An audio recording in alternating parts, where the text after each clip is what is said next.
In the cradle of civilization, ancient Egypt, life revolved around the mighty Nile River. This revered waterway wasn't just a river, but the very essence of life for the Egyptians. The Nile's annual floods brought fertile silt, making agriculture thrive in the arid landscape. Farmers worked diligently along the riverbanks, tending to their crops as children played in the water. The Nile wasn't just a source of sustenance, it was a deity. Priests in magnificent temples conducted sacred rituals, offering thanks to Hapi, the Nile god.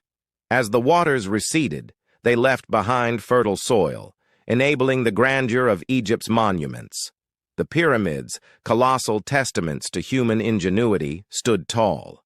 The pharaohs, believed to be divine rulers, governed with the confidence that the Nile's abundance was their mandate.